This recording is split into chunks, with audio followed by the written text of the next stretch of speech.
আমার খুব কম জনকে আমি চিনি না, তারা জানে যে গলার আওয়াজটা আমার এরকম ফ্যাসফেসে নয়, বাট বিশাল। তোমাদের ন্যাপকিনের ডেমো দেখাবো, কিন্তু তার সাথে এখানে তুলসীও রাখা আছে। যখনই মনে হবে মানে বলতে অসুবিধা হচ্ছে, তুলসী একবার খেয়ে নেবে, ঠিক? তো যাই হোক, আমার সাথে একটু কোঅপারেট করো। অনেকে নতুন আছে, তো সবার কাছ থেকে একবার শুনতে চাইবো গুড মর্নিং। আচ্ছা, ওকে, ম্যাম তো আমার পরিচয় দিয়েই দিয়েছেন। সবার আগে প্রতিমা দিয়ে শিবদার জন্য একটা জোরদার হাততালি দেব, কারণ প্রচুর মিটিং আমরা পাই, প্রচুর মিটিং আমাদের করানোর কথা বলা হয়, কিন্তু ম্যাক্সিমাম মিটিংটা যেটা হয় স্কিন কেয়ার কালারসে। বাট স্পেশালি আজকের মিটিংটা আপনাদের যাতে নলেজ ক্লিয়ার হয়, সেটা ওমেন হাইজিন মানে নতুন প্রোডাক্ট জিও গার্ডেনের উপরে ম্যাম করাতে বলেছেন। এখানে কিছুজন আছেন যারা আমার মিটিং অলরেডি নিয়েছেন। কারা কারা জিও গার্ডেনের পুরো নলেজ নেননি এখনো পর্যন্ত? বাহ, অনেকেই আছে। হ্যাঁ হ্যাঁ, তোমরা দেখেছো। বাট ওই যে হয় না যে ডিএলসিপিতে বা মিনি ডিএলসিপি বা কোনো জায়গায় প্রোগ্রামে গেলে শুধুমাত্র ওই টপিকটার উপরে আলোচনা করি না, সব রকমের টপিক বলতে হয়, তো সবটা বলা সম্ভব হয়ে ওঠে না। তো আজকে আমরা জানবো মানে ভয়, মানুষের মধ্যে যেটা ভয় কাজ করে, ভয়ের জন্য মানুষ অনেক রেমেডিস নেয়, তাই না? না হওয়া পর্যন্ত মানুষ শিখতে চায় না। তো কেন আমরা স্যানিটারি ন্যাপকিন ইউজ করব, কেন নিজেদেরকে হাইজিনিক রাখবো, সেটা আজকে আমরা জেনে নেব। আমি জানি না কোন জায়গায় দাঁড়ালে, এই সমস্ত কোথায় দাঁড়ালে ঠিক হবে। এখানে বলছে বলো, ট্রাই করো। হ্যাঁ বলো। আচ্ছা, মিডলে দাঁড়াচ্ছি, তাহলে তো প্রেজেন্টেশন দেখা যাবে না। বলছে দাও দরকার কার, আমার মুখ দেখে কি হবে? আমার গলাটা শোনো, তাহলেই হবে। আচ্ছা, এইটা লাস্টের দিক থেকে যিনি আছেন, লাইটটা অফ করে দেবেন যখন আমি স্টার্ট করব। Good morning everyone. আমার নাম দোয়েল দাস বাসু। কারেন্টলি আমি আপনাদের এরিয়া সেলস ট্রেনার। আমি টোটাল ওয়েস্ট বেঙ্গল হ্যান্ডেল করি, তার সাথে সিকিম এবং বাংলাদেশ বাই ভার্চুয়ালি, অনলাইন এবং অফলাইন দুটো মিটিংয়ে কন্ডাক্ট করি। হবে না, পৌঁছবে না, পৌঁছবে? হ্যাঁ, পৌঁছবে সবার কাছে। বলুন না, আমরা বুঝে দেব। আপনারা হাততালিও ম্যানেজ করুন। এটাই যে দু তরফ থেকেই কোঅপারেশনটা থাকে। একদিক থেকে হলে হবে না যে ব্যাপারটা কি বলুন, আমরা শুনে নেব। সো দেখো, আমি এমনিই বলতে পছন্দ করি, বাট আমি চাই যে তোমাদের সবার কাছে নলেজটা পৌঁছো। যাই হোক, শোনা যাচ্ছে মোটামুটি? ওকে ট্রাই করব। তো আমি 6টা ব্র্যান্ড হ্যান্ডেল করি, যেটা আপনাদের এক্সটার্নাল বিউটিকে এনহ্যান্স করে। স্পেশালি স্কিন কেয়ারের 3টে ব্র্যান্ড রয়েছে আমাদের কাছে, অ্যাশিওর, অ্যাশিওর ন্যাচারালস এবং স্কিন ফর্মুলা। এগুলো বলছে সব ছেলেগুলো শিখে গেছে সব। স্কিন ফর্মুলা 9 যেটা প্রিমিয়াম স্কিন কেয়ার ব্র্যান্ড, তার সাথে হ্যাঁ বেশি মাত্রা, বেশি কনসাস হচ্ছে। আর দুটো কালারসের ব্র্যান্ড রয়েছে, একটা হলো মিস্ট্রাল অফ বেলার, যেটা আপনারা বলছেন বারে বারে, আর একটা হলো very. Last but not the least, আমি স্কিন কেয়ার এবং কালারসের ট্রেনিং করাই ঠিকই, বাট জিও গার্ডেন 2022 থেকে আসার পর আমি এই ব্র্যান্ডটাকে এত ফোকাস করি যে এটা আমাদের হাইজিনকে মেইনটেইন করে। তো ম্যাম একটু আগে যে কথাটা বললেন ধ্রুব সত্য, যে আমরা নতুন প্রাণ আনতে পারি, তাই তো? তো নতুন প্রাণ আনার আগে আমাদের কি থাকতে হবে? নিজেদেরকে ফিট অ্যান্ড ফাইন এবং হাইজিনিক। তো হাইজিনিক আমরা কি করে থাকতে পারি সেটা আজকে আমরা জানবো। ম্যাম বলেছেন একটু আপনাদেরকে টিপস দিতে স্কিন কেয়ারের। কারা কারা স্কিন কেয়ার করেন এখানে? আর বাকি মানে ত্বকের চর্চা, স্কিনকে যত্ন নেওয়া কতজন করেন? বাকিরা করা হয় না, তাই তো? কিন্তু বিজনেস করতে গেলে কিন্তু নিজেকে আগে ঠিক রাখতে হবে। আমরা কি বলি অন্যকে, নতুনকে কি বলি? ব্র্যান্ড চেঞ্জ করুন, সব চেঞ্জ করুন, তাহলে আপনার লাইফ চেঞ্জ হবে। বাট নিজে কি চেঞ্জ হই না? সবাই হয় না।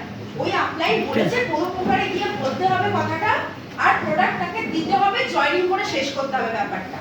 বাট আমাকে বোঝাতে হবে যে তার একটা নেসেসিটি, তার একটা চাহিদা যাতে হতে পারে, তাই তো? তো সবার আগে নিজেকে প্রোডাক্ট ইউজ করা দরকার। এখন বৃষ্টি মানে বর্ষার সময় চলছে, বাট গরম কিন্তু কোনোভাবেই কমেনি। তো আমি জানি যতই আমি সিটিএমপি বলি, রাত্রিবেলা যতই ট্রিটমেন্ট বলি, কোনো সময় একটু ল্যাব লাগে না, থাক আজকে শুয়ে পড়ি, তাই তো? কিন্তু যেটা মেইনটেইন করতেই হবে, দিনের বেলায় কি মেইনটেইন করা দরকার? তাও ছেলেরাই ফার্স্টে বলছে। প্রোটেকশন, দিনের বেলা স্কিন প্রোটেকশন মোডে থাকে। বাইরে যখন আপনি যাচ্ছেন একটা সানস্ক্রিন এবং SPF 50 থেকে ভালো সানস্ক্রিন আর হয় না, কারণ একটা প্রোডাক্টের মধ্যেই 5টা গুণাগুণ রয়েছে। স্কিনকে ময়শ্চারাইজ করে, মানে নিউট্রিয়েন্টস পূর্ণ, তার সাথে সেরাম রয়েছে, খুব তাড়াতাড়ি স্কিনে অ্যাবজর্ব হয়ে যায়। যারা মেয়েরা আমরা মেকওভার হালকা একটু পছন্দ করি, ওটার উপরেই মেকআপ আমরা করতে পারি যাতে অনেকক্ষণ লং লাস্টিং হয়। কোনো সানস্ক্রিন এমন আপাতত নেই যেটার মধ্যে অ্যান্টি এজিং বেনিফিটস আছে, তো SPF 50 এর মধ্যে অ্যান্টি এজিং বেনিফিটস আছে। লাস্ট পিভির কথায় আসবো না, সেটা আপনারা জানেন, কিন্তু অনেকে সানস্ক্রিন দেওয়ার সময় অনেকেই বলেন না না আমার মেয়ে না ডক্টর প্রেসক্রাইব করা ব্যবহার করে। তো অনেকেই বলেন আমাকে ডক্টর দিয়ে দিয়েছে, আমার স্কিন না খুব র্যাশ বেরোয়, লাল হয়ে যায় রোদ্রে গেলে, তো আমি এটা ব্যবহার করি। তো তার জন্য বলে দিই যে আমাদের SPF 50 PA ট্রিপল+ ডার্মাটোলজিস্ট দ্বারা অ্যাপ্রুভড করা রয়েছে স্কিনের ডক্টর। তার জন্য স্কিন ফর্মুলা 9 এর 90% প্রোডাক্ট আমরা 18 বছরের পরে ব্যবহার করতে বলি, বাট ওয়ান এন্ড অনলি আমরা SPF 50 যেটা স্কিনের প্রোডাক্ট 10 বছরের পরে ব্যবহার করা যেতে পারে। আর এই প্রোডাক্টটা শুধুমাত্র মেয়েদের নয়, ছেলে মেয়ে বোথ ক্যান ইউজ একদম, এবং বাড়িতে যদি রাখেন বাচ্চা মা বাবা সবাই ব্যবহার করতে পারে। তো আমি চাইবো যে SPF 50 এ আপনারা একটা বড় মার্কেট তৈরি করতে পারেন, তো প্রত্যেকের কাছে SPF 50 থাকা দরকার। আর রাত্রিবেলা জল দিয়ে মুখ ধুয়ে আমরা শুয়ে পড়ি, বা রাত্রিবেলা যে যেই নাইট ক্রিমটা বা যে যেই ময়শ্চারাইজারটা ব্যবহার করছো অন্তত সেটা ব্যবহার করে শোও। মনসুনে কি প্রবলেম হয়, বর্ষাতে স্কিনে কি প্রবলেম হয় কেউ বলতে পারবে? ইনফেকশন, যেটা ব্যাকটেরিয়াল মানে ফাঙ্গাল ইনফেকশন হয়, স্কিন অনেকে ড্রাই হয়ে ছাল উঠতে থাকে, তাই না? বিভিন্ন ধরনের প্রবলেম হয়, বাট মনসুনে এই প্রবলেমটাই হয়। তো নিজের স্কিনকে যদি দিনের বেলা আপনারা সানস্ক্রিন রাখছেন আর রাতের বেলা যদি ময়শ্চারাইজ করছেন, মোটামুটি স্কিন ভালো থাকে। আফটার অল যখন আপনি কারোর সামনে কিছু বলছেন, এই 2x2 ফেসটাই কিন্তু হাইলাইট হচ্ছে, বাকি কিন্তু যতই আপনি মুখে বলেন সবাই কিন্তু চোখ দিয়ে দেখে প্লাস শোনে, কান দিয়ে শোনে না, কারণ আপনাকে যেটা দেখছে সেটাই দেখেও শুনবে বা বিশ্বাস করবে। তো আজকে স্কিন কেয়ার নয়, তাও একটু টিপস দিয়ে দিলাম। আজকে মেন আলোচ্য বিষয় এখানে ছেলে মেয়ে সবাই রয়েছে। এই যে প্রোডাক্টটাতে আমরা আজকে মানে দৃষ্টিপাত করব সেটা হলো ডিও গার্ডেন ফোমিং ইন্টিমেট ওয়াশ। এখনো পর্যন্ত কারা এই প্রোডাক্টটা ব্যবহার করেছে? হাত তুলুন তো। এত কম? এটা স্যার আর ম্যাম দেখবেন। এই প্রোডাক্টটা প্রত্যেকে ব্যবহার করতে হবে যদি আগামী দিনে নিজেদেরকে ভালো রাখতে চাই। আমরা আজকে সবাই এসেছি 9 করে 70-80 জন রয়েছে। টয়লেট কটা আছে এখানে? একটাই। আর যে যখন ব্যবহার করে ভাবে আমার পরে আর কেউ যাবে, তাই তো? জল থাকলো, কি দিল, কি কোথায় ইউজ করলো, ওয়েস্টার্ন হোক বা ইন্ডিয়ান হোক, জল থাকুক কি না থাকুক, 70 to 80% মানুষ ভাবেন না যে আমার আগে বা আমার পরে, তাই না? পরে কে গেছেন, আর আগেও ভাবেন না। এই কারণে বলছি, আমি জানি না যে আমার আগে যে ব্যক্তিটি ওয়াশরুম ব্যবহার করেছেন তার কি রোগ আছে, জানি কি না? ওয়াশরুমে পাওয়া যায় ইকোলাই এবং বিকোলাই, জানি তো? ইকোলাই এবং বিকোলাই এই দুটো রোগ হয় আনহাইজেনিক থাকার ফলে। বিশেষ করে ওয়াশরুমে বা কোনো নোংরা এলাকায় যেখানে আমরা ওয়াশরুম হিসেবে ব্যবহার করি, সেখানে একটা ব্যাকটেরিয়া পাওয়া যায় যেটা মাটির থেকে 10 ফুট পর্যন্ত জাম্প করতে পারে, ঠিক? এবং ছেলেদের থেকে মেয়েরা অনেক বেশি ব্যাকটেরিয়া কাছাকাছি থাকে, তাই তো? ইন্ডিয়ান হলে তো ছেড়েই দাও, আর যদি ওয়েস্টার্ন হয় তাহলেও আমাদের বুঝতে পারছি যে আমরা কতটা কাছাকাছি থাকি। আর ওই যে ব্যাকটেরিয়া স্কিনে টাচ হয়ে কি বাইরে ফ্লাই হয়ে উড়ে চলে যায়? আমাদের স্কিনের মধ্যেই মানে ভিতরে প্রবেশ করে, ঠিক? তো প্রবেশ করার জন্য কি কি রোগ হয় সেটা একবার তোমাদের আজকে এখানে শেয়ার করব, যেটা সব মিটিংয়ে শেয়ার করতে পারি না, কারণ সব জায়গাতে ব্যবস্থাও থাকে না, আর সবাইকে এই কথাগুলো বলাও যায় না। যদি আমরা জানি যে কি কি রোগ আমাদের হতে পারে, এই রোগগুলোর সাথে তোমরা অনেকেই পরিচিত। আগেকার দিনে মা ঠাকুমারা যখন বাড়িতে থাকতেন এই রোগগুলো তো পাওয়া যেত না, যেত কি? আর যদিও বা অল্প বেশি হতো তারাও তো জানাতেন। আমরা যত ডে বাই ডে যাচ্ছি আমরা টেকনিক্যালি অনেক বেশি অ্যাডভান্স হচ্ছি, আমরা ডিজিটালি অ্যাডভান্স হচ্ছি, বাট আমরা নিজেদেরকে চেঞ্জ করছি।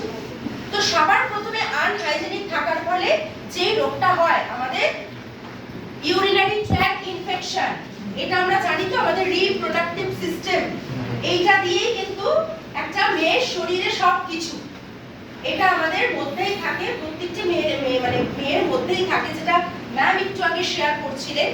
তো যদি আমরা স্যানিটারি ন্যাপকিন অনেকেই আমরা ব্যবহার করি, ল্যাক অফ কনসাসনেস, বা অনেকেই আমরা দেখেছি যে একটা স্যানিটারি ন্যাপকিন আবার একটা চেঞ্জ করব, টাকা বেশি লেগে যাবে, যতক্ষণ পর্যন্ত এটা অ্যাবজর্ব করানো যায় ততক্ষণ পর্যন্ত নিজের সাথে রাখতে চাই। এখানে কতজন আছেন যারা স্যানিটারি ন্যাপকিন ব্যবহার করেন? ডিও গার্ডেনের কথা বলছি, ডিও গার্ডেন প্লাস মার্কেটের কতজন আছেন যারা ব্যবহার করেন? বাকিরা?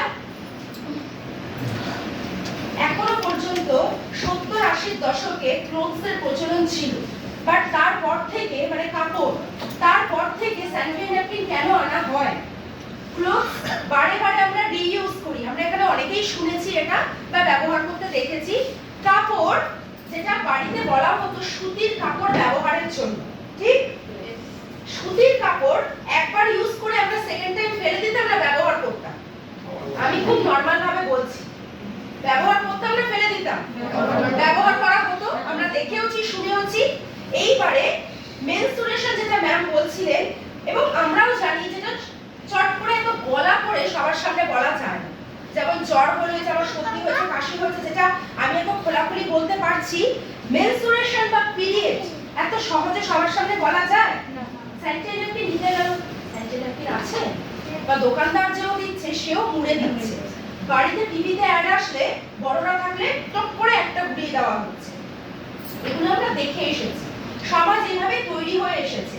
বাট ওই একটা মেনস্ট্রুয়েশন বা পিরিয়ড সাইকেলের জন্য পুরো ইউনিভার্স তৈরি হয়েছে, সেটা কেউ আমরা মাথায় রাখি না। কিন্তু আগে স্যানিটারি ন্যাপকিন তো ছিল না, ইনভেন্ট করা হয় 80 দশকের পর থেকে। কাপড়ের কথা যেটা বলছিলাম, এই লোকলজ্জার কারণে কাপড় আমরা শুকোতে দিতাম কোথায়?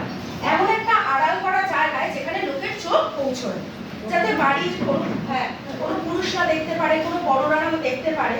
তো এমন একটা জায়গায় যেখানে সূর্যের আলো পৌঁছচ্ছে না, সেইখানে যদি আমরা আমরা যদি ক্লথ শুকোতে দিই, পুরোপুরি ওটা জাম্প ক্লিন হবে না, কিন্তু আমরা আবার কি করব? রিইউজ করব পরের মাসে, তাই তো? তো পরের মাসে ইউজ করার জন্য ডে বাই ডে আমরা দেখতে পারলাম বিভিন্ন ধরনের প্রবলেম মেয়েদের মধ্যে অ্যারাইজ করছে। কি কি? PCOD, PCOS.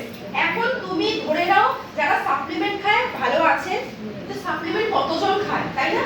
তো ম্যাক্সিমাম 70 to 80% মেয়েরা টেস্ট করাও, দেখো পলিসিস্টিক ওভারি বা পলিসিস্টিক সিনড্রোম যেটা রয়েছে, যেটা একদম প্রথম হয়, বাতি কথায় সিস্ট রয়েছে পেটে।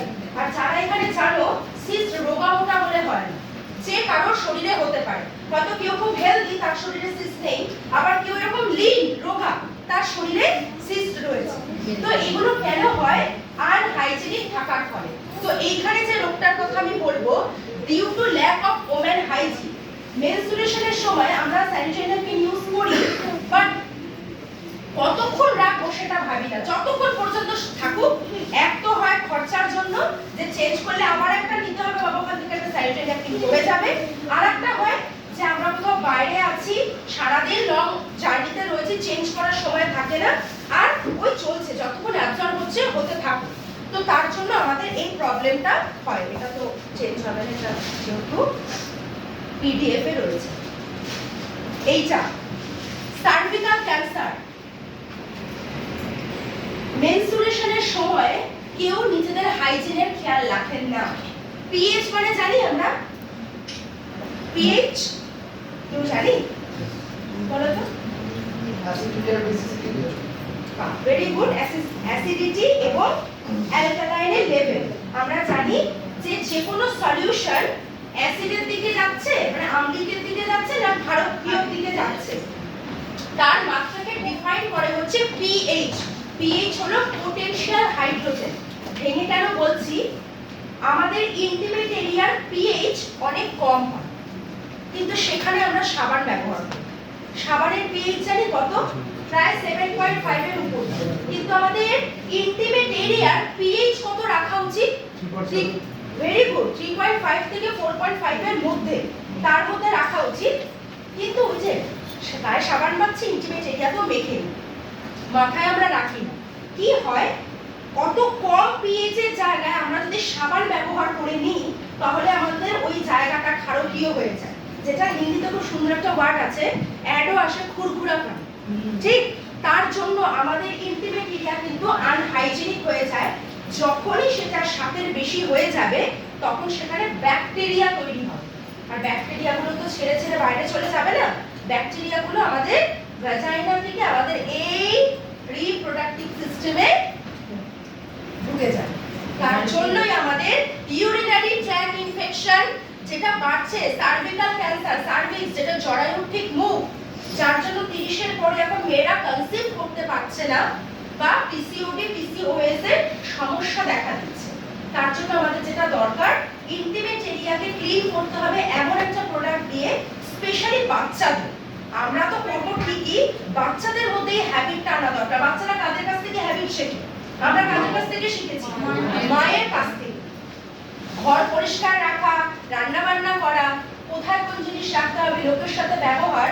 তো অ্যাজ আ পেরেন্ট আপনাদেরকে শেখাতে হবে, কারণ বাচ্চারা স্কুলে যাবে, কলেজে যাবে, বাইরে যাবে, নিজেদেরকে হাইজেনিক রাখার জন্য বা ভবিষ্যতে যাতে তাদের এরকম রোগ না হয়, তাই জন্য একটা এমন একটা ওয়াশ বা সলিউশন ব্যবহার করতে হবে, যেটা তাদের ইন্টিমেট এরিয়াকে পরিষ্কার পরিচ্ছন্ন রাখে। শুধু ভ্যাজাইনা না, আন্ডারআর্মসও হতে পারে, যেখানে সোয়েটিং প্রচুর পরিমাণে হয়, যেখান থেকে ব্যাকটেরিয়া অনেক বেশি তৈরি হতে পারে। তো এটাতে আর নেই। তো তার জন্য আমি চলে যাব একেবারে ইন্টিমেট ওয়াশে। এটা আমাদের এত কম জন ইউজ করে কেন আমি জানি না, মাত্র 180 টাকা দামি প্রোডাক্টটার মার্কেটে এরকম ইকুইভ্যালেন্ট একটা প্রোডাক্ট রয়েছে, যেটার নাম হলো V wash. But V wash যেটা পাওয়া যায় সেটার সলিউশন জেল বেসড, আর এটা ফোম ক্রিয়েট করা আছে, মানে ফেনা ক্রিয়েট করাই রয়েছে। এটার যেটা পিএইচ বলা রয়েছে 3.7। স্পেশালি মেনস্ট্রুয়েশনের সময়ও, নরমাল সময় আলাদা ব্যাপার, মেনস্ট্রুয়েশনের সময় ব্লাড থাকে, ব্লাডের পিএইচ কত? 7.5। সেখানে আবার আমরা সাবান ব্যবহার করছি। তো ম্যাক্সিমাম মহিলারা এফেক্টেড হয় ডিউরিং দ্য মেনস্ট্রুয়েশন টাইম। তাই মেনস্ট্রুয়াল হাইজিন সবার মেইনটেইন করা উচিত। ডেইলি বেসিসে অবশ্যই করো, মেনস্ট্রুয়েশনের সময় ম্যাক্সিমামটা করবে। তো এটা এমন একটা সলিউশন যেটা সোপ এবং অ্যালকোহল ফ্রি, এর মধ্যে কোনো সাবান জাতীয় কোনো লিকুইড থাকে না, অ্যালকোহলও থাকে না। 6 বছরের বাচ্চা থেকে শুরু করে আমরা ছেলে মেয়ে সবাইকে দিতে পারি, ঠিক। আর এটা ট্রাভেল ফ্রেন্ডলি, নিয়ে যেতে পারো বা বাড়িতেও সকালে এবং রাত্রে ব্যবহার করতে পারো। সিবাকথান আমরা খাই না সাপ্লিমেন্টে, সিবাকথান কি করে আমাদের? এনার্জি, ইমিউনিটি বুস্টার, তাই না? আমরা কোভিডে প্রচুর সিবাকথান নিয়েছি। তো এটার মধ্যে ব্লুবেরি এক্সট্রাক্ট, সিবাকথান আর হালকা একটা স্মেল আছে সুদিং চ্যামোমাইল ফ্লাওয়ার, যেটা দিয়ে একটা সলিউশন ক্রিয়েট করা রয়েছে। এবং অর্ডার ব্লক প্রোটেকশন। আমরা জানি যে আমাদের অনেকক্ষণ আমরা ট্রাভেল করলে আমাদের একটু গা থেকে পাঞ্জেন্ট স্মেল ক্রিয়েট হয়, বা আমরা অনেক সময় দেখেছি ইউরিন করার পরেও 2 to 3 ড্রপস ইউরিন আমাদের আন্ডারগার্মেন্টসে ডিপোজিট হয়, সেখান থেকেও স্মেল হয়। তো আমরা ইন্টিমেট ওয়াশ যদি ব্যবহার করেছি, যারা ব্যবহার করেছি তাদের ভালো লেগেছে কিনা? হ্যাঁ, ইয়েস। বাচ্চাদেরকেও ব্যবহার করানো যায়, সকালে এবং রাত্রে দুবার, অল স্কিন টাইপ সুইটেবল। এরকম প্রচুর আমরা উদাহরণ বা টেস্টিমনি পেয়েছি। ইন্টিমেট এরিয়াতে র্যাশ, ইন্টিমেট এরিয়াতে ইচিং এর প্রবলেম, যেগুলো কিওর করে। ফার্স্ট, আনপ্লিজেন্ট অডর, মানে শরীরে যেটা স্মেল হয় সেটাকে দূর করতে সাহায্য করে। আমি বারে বারে বলছি, এটা মেয়েদের ইন্টিমেট এরিয়া মানে শুধু ভ্যাজাইনার কথা বলছি না, যে জায়গাগুলো আমাদের খুব সোয়েটিং হয়, স্মেল হয়, সেখানে আমরা এটা ব্যবহার করতে পারি। প্রিভেন্ট ভ্যাজাইনাল ইচিং আর ইরিটেশন, যেটা বললাম, অনেকেরই ইন্টিমেট এরিয়াতে ইরিটেশন বা ইচিং একটা প্রবলেম হয়, আপনারা এটা দিয়েও মুভ করতে পারেন। এবং এমন কোনো মা বাবা নেই যারা বাচ্চার জন্য এই প্রোডাক্টটা নেবে না, একবার অ্যাপ্রোচ তো করে আমরা দেখতেই পারি। এরপরে পিএইচ ব্যালেন্স, যেটা আগে আপনাদেরকে বলে দিয়েছি, যে ডিউরিং নরমাল ডেজ বা মেনস্ট্রুয়েশন মেনস্ট্রুয়েশনের সময় পিএইচ ব্যালেন্সকে ঠিক রাখে এবং আমাদের অনেক ফ্রেশ রাখতে হেল্প করে, ভ্যাজাইনাল হাইজিনকে মেনটেন করে, আর সর্বোপরি কোনো ইনফেকশনের হাত থেকে বাঁচায়। এমন অনেক মেয়েরা আছে যাদের ইনফেকশন বা ইরিটেশন হয়, তাদেরকে আপনি একবার এই প্রোডাক্টটা দিয়ে দেখবেন। অবশ্যই এটার সাথে আমাদের সাপ্লিমেন্ট রয়েছে, বাট শুধুমাত্র এই প্রোডাক্টটাও অনেকটা কিওর করতে হেল্প করে।